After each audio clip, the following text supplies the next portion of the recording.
et Thomas Séchier.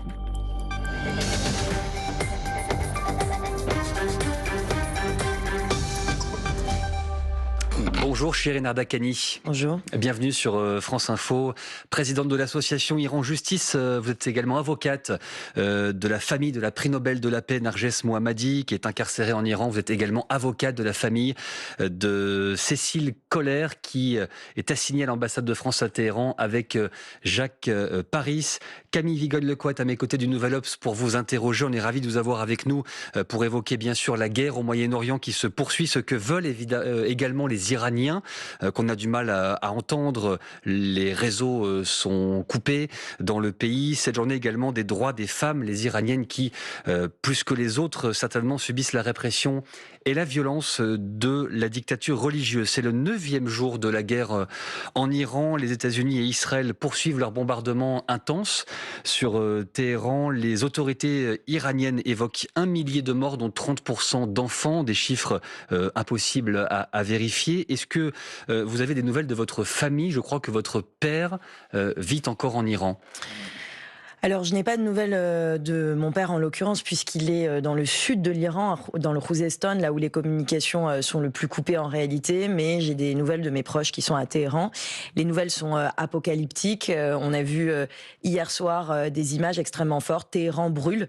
Les raffineries de pétrole et notamment les stocks de pétrole ont été attaqués, si bien qu'il y a des nuages aujourd'hui de fumée partout. Et effectivement, les Iraniens sont las de la situation dans laquelle ils se trouvent, c'est-à-dire la mort qui est en définitive partout. On imagine que vous traversez des sentiments mêlés peut-être depuis une semaine entre l'angoisse des bombardements et peut-être l'espoir de voir le régime tomber. Dans quel état d'esprit êtes-vous depuis une semaine? Alors moi, mon état d'esprit depuis ici, depuis la France et depuis le monde libre, c'est évidemment une grande frustration. Le fait de me dire que les Iraniens en lutte depuis des décennies contre ce régime criminel ont tout essayé. Ils ont appelé à l'aide encore le 8 et le 9 janvier dernier lorsque il faisait face avec beaucoup de courage dans les rues les mitraillettes de l'ayatollah Khomeini qui était encore de ce monde. Ils appelaient à l'aide et nul n'est allé les sauver.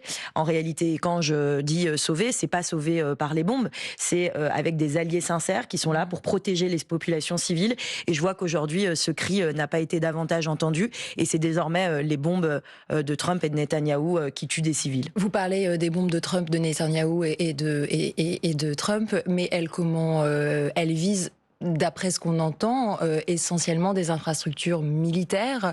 Est-ce que vous pouvez dire qu'aujourd'hui, les civils à Téhéran sont sous les bombes ou certains se réjouissent d'attaques qui visent principalement des sites stratégiques? Si vous voulez, la question, pour moi, elle n'est pas bien posée dans la mesure où, évidemment, que quand vous vivez sous 47 ans de dictature infâme, que lorsque vous avez perdu des proches qui ont été exécutés à la potence par ce régime criminel, vous êtes désespéré et donc au fond vous ne regardez pas la main de votre sauveur. Mais lorsque nous sommes ici et que nous commentons, et moi je suis avocate, je ne peux pas dire que la façon aujourd'hui dont se passent les choses c'est une façon acceptable. Pourquoi? Parce que Trump et Netanyahou ne sont pas les sauveurs du peuple iranien et moi je ne supporterai pas. Ils ne sont pas en train d'aider en ce moment le peuple iranien. Mais cher monsieur, il y a des civils qui sont morts. Bien sûr, il y a des civils qui sont morts. Il y a des petites filles qui ont été tuées, plus d'une centaine, visiblement, par des frappes.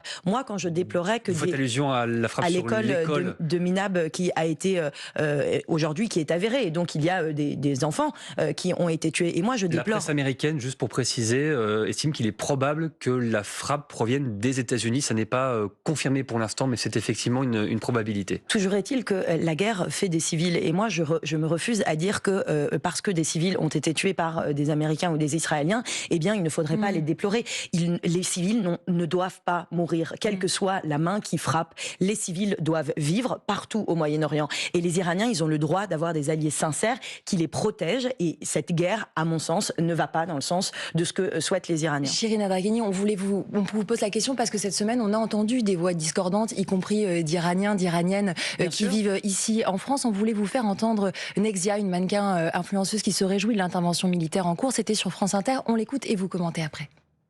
On demande aide à l'extérieur pour quelqu'un nous aider. Et maintenant, l'aide arrive. On s'est battre pour cette aide. Oui, je sais, ça fait peur, c'est la guerre. Mais les Iraniens en Iran, ils sont contents. C'est la guerre, mais les Iraniens sont contents. Est-ce que vous entendez aussi cette parole? Est-ce que ça veut dire que la société iranienne est divisée sur cette question? Mais vous savez, évidemment que la société iranienne, elle n'est pas homogène. Il y a des sentiments qui sont évidemment partagés, qui sont divisés. Personne n'a la solution. En tout cas, ce qui est clair, c'est que les Iraniens, il y a une revendication qui est unanime. Ils veulent la fin de ce régime criminel. Ce qu'ils veulent, c'est une aide. Et encore une fois, sur les modalités de cette aide, effectivement qu'il y a des désaccords. Mais moi, je vais vous dire quelque chose. Finalement, c'est quoi cette alternative aujourd'hui qui consiste à dire les Iraniens, ils n'ont pas le droit de vivre. En fait, et il faut, d'une façon ou d'une autre, qu'ils meurent. C'est-à-dire que soit ils meurent sous les mitrailles de Khamenei, soit ils doivent mourir sous les bombes de l'étranger. Et au fond, finalement, cette équation qui voudrait dire qu'ils n'auraient pas le droit à autre chose. Ils n'ont pas le droit de vivre, les Iraniens. Et cette idée, elle est évidemment insupportable. On a vu les images de la télévision publique iranienne, médias d'État, de propagande évidemment, mais de ces Iraniens qui priaient dans la rue, qui soutiennent le régime. Vous estimez à combien de pourcentage de la population ceux qui le soutiennent, ce régime? Nul ne peut dire combien continuent de soutenir le régime. En tout cas, ce qui est certain, c'est que de façon unanime, les Iraniens n'en peuvent plus. On a vu en janvier dernier des cadavres s'amonceler dans les morgues. Et ça, c'est très clair. Des dizaines de milliers de morts qui ont été réprimés d'un bain de sang. Les Iraniens, en réalité, ils ont tous des proches. Et ça fait partie aussi de l'héritage de toutes les familles.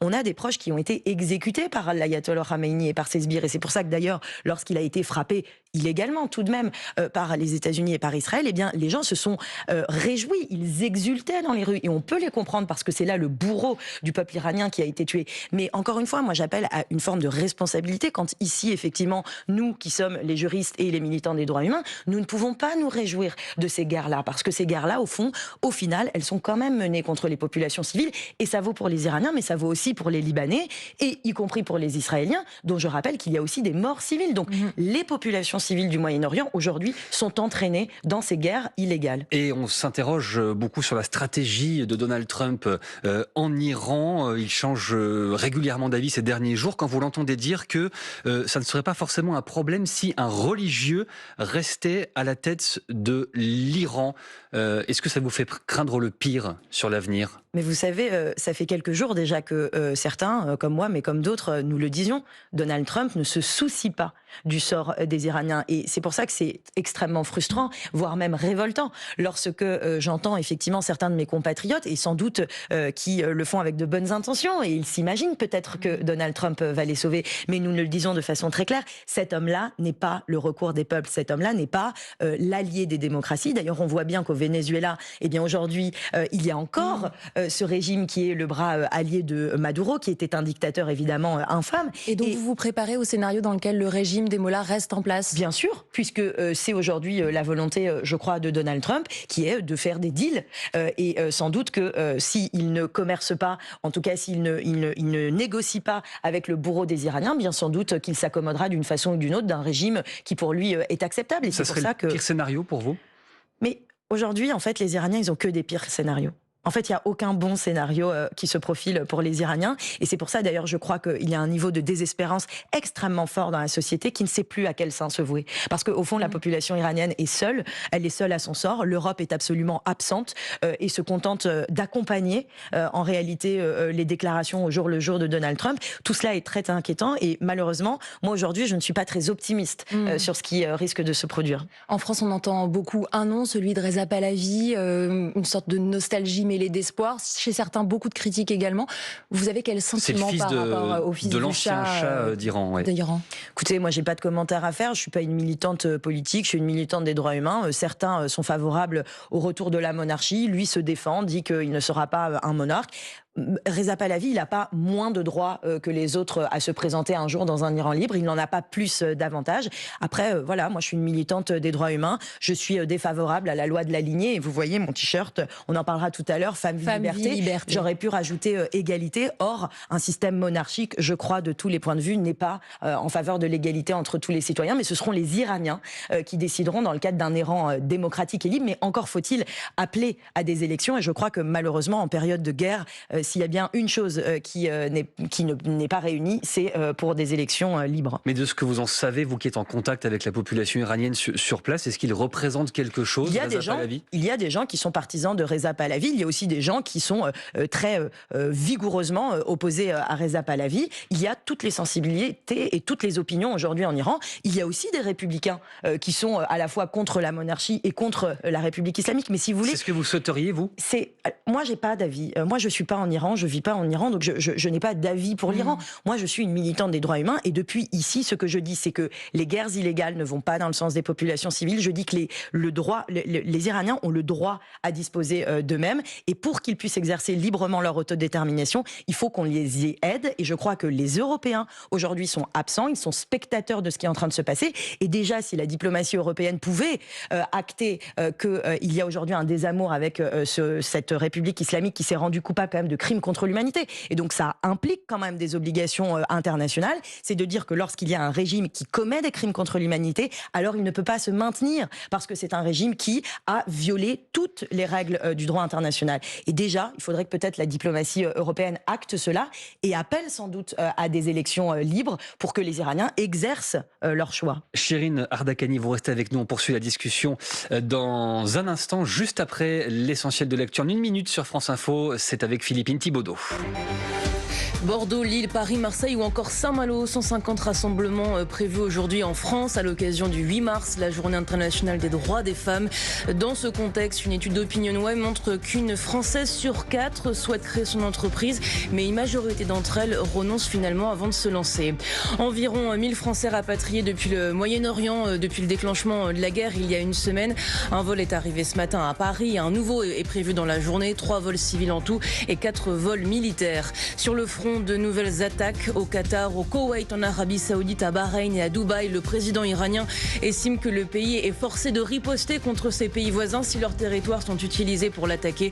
L'armée israélienne, de son côté, a annoncé avoir lancé une vague de frappes visant des sites militaires à travers l'Iran. Des explosions viennent d'être entendues dans la province centrale de Yazd. Et puis au programme des Français en liste, parasnowboard et parabiathlon au deuxième jour des Jeux paralympiques d'hiver de Milan-Cortina à partir de 11h pour la première discipline, 12h30 pour l'autre, à suivre sur France Info. France Info. Le 8-30 France Info, Thomas Séchier, Camille Vigogne-Lecoat. Et nous sommes toujours avec l'avocate Shirin Ardakani, présidente de l'association France-Iran. D'abord, une question sur Jacques Paris et Cécile Kohler. Vous défendez la famille de cette dernière. 2 Français qui ont passé plus de 3 ans de prison en Iran. Ils ont été libérés en novembre, mais ils ont interdiction de quitter le territoire. Ils sont dans l'ambassade. Est-ce que vous êtes inquiète pour eux ? Est-ce que vous savez comment vont-ils aujourd'hui ? Alors, je devine, parce que je ne suis pas en contact direct avec Cécile Kohler et Jacques Paris, je devine leur état. Puisqu'ils sont aujourd'hui logés malheureusement à la même enseigne que l'ensemble des Iraniens. Ils sont assignés à résidence et je ne peux que deviner leur détresse, eux qui déjà en juin 2025, avait été en proie directe avec les bombes, puisque la prison d'Evin, où il se trouvait à l'époque, avait été bombardée. Et de nouveau, c'est le cauchemar qui revient, alors même que nous attendions leur retour. Est-ce que ça remet en cause leur retour, ce qui se passe aujourd'hui en Iran ? Écoutez, moi, je ne suis pas dans le secret des dieux. En revanche, le ministre Barrot s'est exprimé hier. Il a dit que la diplomatie française était toute mobilisée. Aujourd'hui, il y a un obstacle véritable, c'est que il n'est pas possible de voler. Donc, il n'est pas possible de prendre un avion pour revenir. Et il me semble que cet obstacle technique, déjà, n'est pas mineur dans la situation. Shirin Ardakani, vous défendez également la prix Nobel de la paix, Narges Mohammadi, emprisonnée en Iran. Est-ce que vous avez de ces nouvelles ? Non, malheureusement, je n'ai pas de nouvelles puisque les communications, vous l'avez dit tout à l'heure, sont coupées. Je sais qu'elle est aujourd'hui dans la prison politique de Zanjan, qui a été voisine de frappe, aussi bien que un des soirs, le 4e soir, on se demandait même si elle était toujours en vie. La situation aujourd'hui des prisonniers politiques dans l'ensemble du pays est catastrophique. C'est vraiment le plus bas de la chaîne. C'est-à-dire que vous avez les Iraniens qui sont pris en otage, bien évidemment, entre le régime criminel iranien et entre les bombes de l'étranger. Puis vous avez vraiment évidemment les prisonniers politiques qui, eux, sont au bas de tout. Par exemple, dans la prison d'Evin, on rapporte que l'administration pénitentiaire a fui puisqu'elle avait peur des bombes, si bien qu'ils sont restés livrés à leur sort, sans pouvoir même se nourrir pendant plusieurs jours, si bien qu'ils vont dépérir si personne ne leur porte secours. Il y a la société civile iranienne qui demande la libération des milliers de prisonniers politiques. Et je rappelle que là, il y a moins de 24 heures, on a des forces spéciales qui ont réinvesti les prisons politiques, ce qui fait craindre le pire, c'est-à-dire des exécutions extrajudiciaires, quand on sait que, malgré le contexte de guerre, la République islamique continue de pendre les dissidents. Avant le début de la guerre, Shirin Ardakani, vous plaidiez pour une action européenne, des sanctions ciblées, que les gardiens de la Révolution soient désignés comme une organisation terroriste. Vous l'aviez un petit peu abordé il y a quelques minutes, mais est-ce que l'Europe est à la hauteur pour l'instant dans cette guerre qui se joue au Moyen-Orient ? Écoutez, je crois que l'Europe est à l'image de ce qu'elle a montré de pire ces dernières années, c'est-à-dire une Europe attentiste, une Europe qui accompagne absolument toutes les violations les plus graves des droits humains, qu'elles viennent d'ailleurs du côté de la République islamique d'Iran. Vous savez, les Iraniens, depuis 2022 plus singulièrement, ils vont dans la rue pour exiger femmes, vie, liberté d'abord, puis la démocratie. Il ne s'est trouvé aucun pays européen pour les accompagner dignement. Nous réclamions depuis des années le classement sur la liste des entités terroristes des gardiens de la Révolution, et voilà que ça n'a été fait qu'il y a quelques semaines. Donc voilà, moi je suis extrêmement à la fois déçue, mais vous savez, pas que pour les Iraniens, je suis aussi déçue pour la Française que je suis, de me dire que au fond, l'Europe n'a pas été en mesure ni d'aider les peuples en réalité, ni même de défendre son modèle démocratique. La Française que vous êtes justement, elle participe chaque année à la marche du 8 mars. J'imagine que vous serez aujourd'hui dans les cortèges. Quel slogan allez-vous aborder? On voit sur votre t-shirt Femme, vie, liberté. On a peut-être un élément de réponse. D'habitude, vous écrivez sur vos cartons Khamenei a été foutu, les femmes sont dans la rue. Ce slogan n'a plus lieu d'être. Lequel sera sur vos cartons, vos affiches tout à l'heure? Ce slogan n'a plus lieu d'être, et hélas, des Khamenei, il y en a encore des milliers partout en Iran, mais aussi partout dans le monde. Moi, je défilerai tout à l'heure dans le cortège international avec toutes les féministes du monde entier.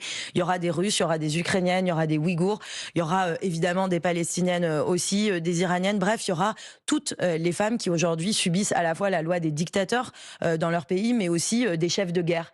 Et aujourd'hui, moi, je ne fais aucune différence entre tous ces chefs de guerre qui vont réhabiliter ces modèles virils, ces capacités de violence, de destruction, qui d'ailleurs fait des victimes parmi les femmes, parmi les civils, mais aussi parmi les peuples. Voilà, donc moi ce que je dirais, c'est Femme, vie, liberté, parce que je trouve que c'est pas que un slogan. Femme, vie, liberté, c'est un projet politique, et je pense que tous nos dirigeants devraient sans doute s'inspirer de celui-là. Et il y a un continuum de la lutte entre les violences ici, là-bas. On pourrait aussi se dire que finalement les Françaises ne mesurent pas leur chance par rapport à la situation des femmes iraniennes. Vous vous dites, c'est la même chose, c'est le même combat? Moi, je mets pas en opposition, vous savez, les Françaises et les Iraniennes. Je crois que malheureusement, elles sont toutes dans le même bateau. Alors évidemment, les violences ne sont pas de même intensité. Évidemment qu'on peut pas comparer le sort d'une Iranienne et d'une Afghane. Mais au fond, c'est toujours la même logique. C'est celle de la domination, c'est celle de faire en sorte de faire taire les femmes, de nier en fait leur droit à l'existence légitime. Et aujourd'hui, moi, ce que j'ai envie de dire, c'est que les femmes, elles sont dignes de vivre, elles sont dignes de vivre libres, de la même façon que les peuples. Donc, si je devais conclure, je dirais liberté pour les femmes, liberté pour les peuples. Et c'est ce que nous dirons tout à l'heure dans la manifestation. Et j'appelle toutes et tous à nous rejoindre. Shirin Ardakani, vous nous disiez tout à l'heure, il n'y a que des mauvais scénarios pour l'instant qui s'offrent aux Iraniens. Est-ce que vous avez quand même un motif d'espoir? Oui. Mon motif d'espoir, c'est évidemment la mobilisation et la lutte. Moi, je suis avocate, j'ai foi dans le droit, je l'ai dit tout à l'heure, le droit légitime à l'existence. Les Iraniens finiront par trouver leur chemin s'ils s'allient avec les bonnes personnes. Et moi, j'en appelle encore une fois à l'Europe, parce que je crois encore une fois que dans ce chaos mondial, eh bien, ce seront les démocrates qui permettront de faire émerger une voie. Concrètement, voilà. Vous dites s'aligner avec les bonnes personnes. Qui, par exemple?